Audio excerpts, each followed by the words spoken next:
All right, an international court last week temporarily paused Trump's Liberation Day tariffs and almost all of the tariffs placed during his presidency. The next day, a court continued his tariffs, but almost all of the momentum was lost because now we have Republican senators, now we have Trump allies coming out and saying these tariffs have got to stop. Check out Rand Paul talking about a conversation he had with Trump and then coming out firmly against Trump's tariffs. Then I'll show you the floodgates that this opened. The president has taken note of some of your skepticism, and he did tweet yesterday saying that if you, Rand Paul, vote against his massive border and tax bill, the people of Kentucky will never forgive you. Do you consider that a threat? And do you know if you have 3 other Republicans who will join you to block it from passage? I had a very good conversation with the president this week about tariffs.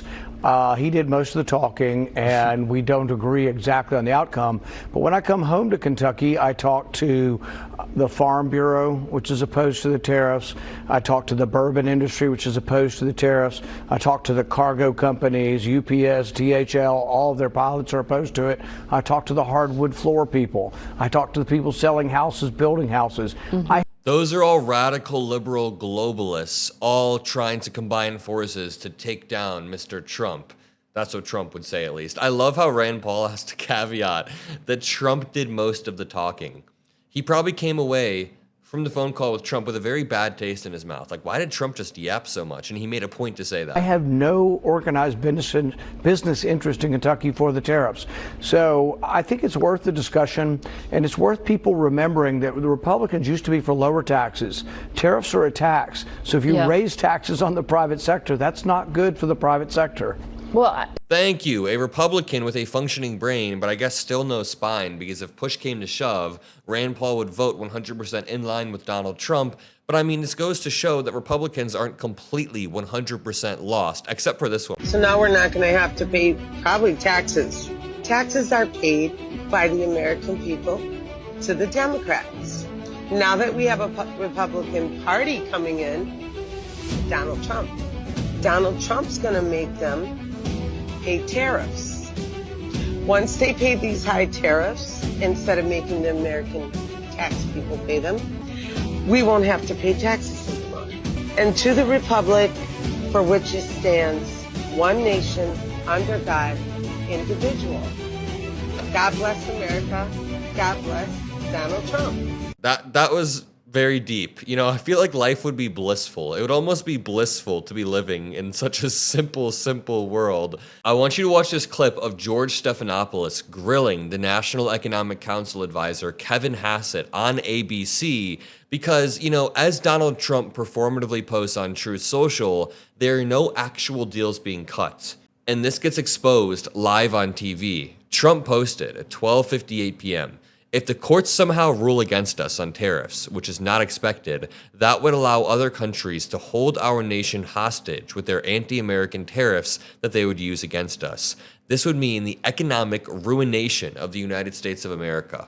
Not only is this just apocalyptic rhetoric, but it's also a thinly veiled threat. You're saying that if the courts don't curtail their behavior to fit your exact wishes with insane global tariffs, then they're going to be causing the economic ruination of the United States of America. You know Trump didn't write that because it's not all caps and it's actually spelled right. And it's a word that's bigger than 4 letters. But watch this clip of Kevin Hassett, the National Economic Council director. We showed at the top of this piece you talking about how you believe we're on the brink of getting many of these trade negotiations secure. Where are we exactly?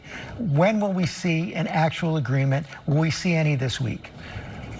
I expected that we were going to probably see one perhaps as early as last week. And I think that one of the things that's happened is that the trade team has been focused 100% like a laser beam on the China matter to make sure that there are no supply disruptions because these licenses are coming a little slower than we would like. And so we've been focused like a laser beam on that last week. And the presidents, we expect, will discuss the matter this week.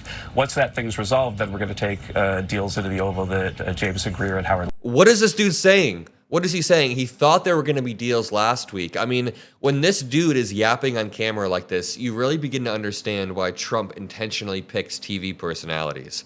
And I'm not even giving credit to Trump there. I'm just saying that, like, when this guy is sitting there sweating and rambling and undermining himself, It's like, get a grip. What about ABC embracing the taco trade? And by the way, I don't know if you guys have noticed lately, but I'm adding more and more contributors. I'm adding Gen Z men. I'm adding Gen Z women. We're going to create a diverse roster that can relentlessly push back against MAGA. If you want to help join the crew and join the movement, make sure you drop a like. This says, keep up the informative news, Adam. This needs to be amplified. I want to give a shout out to Dr. Forbin for the great comment. You guys can join the crew and help amplify by subscribing. Check out this clip of the taco trade.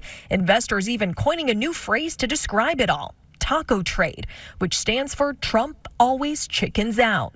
They're saying Trump always chickens out on your tariff threats, and that's why markets are higher this week. What's your response to that? Oh, isn't that nice? Chicken out. I've never heard that. 6 months ago, this country was stone cold dead.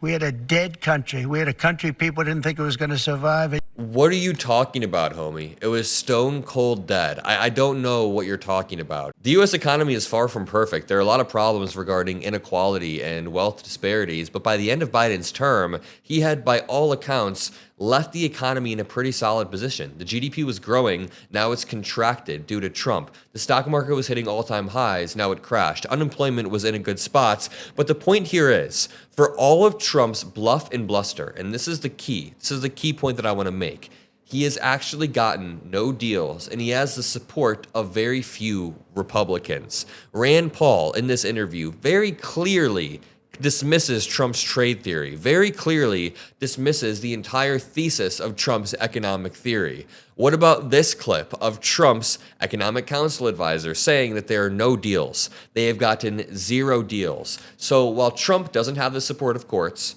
he can't go through Congress because they don't support him. Other countries don't even take him seriously. His economic council dude, who is clearly not even TV trained, is stuttering and stumbling his way through TV. And then when Trump goes out, he gets confronted and gets called a chicken, because he is. You can see Trump's entire trade philosophy crumbling in real time in front of all of our eyes. His trade advisors, his allies in Congress, the people around him are all trying to talk him down. Meanwhile, countries aren't giving him even a single concession. This article reads, China calls Trump's trade deal accusations groundless. And this is one of those things where it's like, the two worst people you know are fighting. Do I believe China, the country notorious for lying and human rights abuses, or do I believe Trump, the dude notorious for lying and corruption and doing illegal shit? China and the United States are both accusing each other of reneging on their tariff truce as tensions rise over the rare earth exports, computer chips, and student visas. This is like Trump wants to be the arsonist and the firefighter at the same time. He wants to start this huge global tariff war and be the one to fix it. He escalated this trade war with China to unseen levels. And you know what? Like, personally, I think we can slap China in the face with a 10 to 20% tariff from like every once in a while, and it's fine. Even President Biden did that. President Biden did a small, targeted tariff. That is not what Trump did. He did a massive escalatory tariff that raised it to 90, then 125, then 145% tariffs. Then both sides negotiated a truce, but it was like a soft truce, and then both sides broke the truce. What a shit show of incompetence. China on Monday said Trump administration accusations that it had broken the terms of a trade war by holding back key materials were groundless, saying that it was in fact the United States that had seriously damaged the agreement with its restrictions on Chinese microchips and students. After Trump on Friday twice accused China trying to shop back, it's a shit show. I don't even care about digging into the minutia because we just have to understand that Trump is getting nothing done. Unless you're this woman. I guess in this woman's world, Trump is getting a lot done, but that is why we're here. We will continue to relentlessly push back on MAGA media. We will build a system, a network that can trounce and pounce any sort of MAGA apparatus out there. If you want to join, click subscribe. Love you all, and peace out.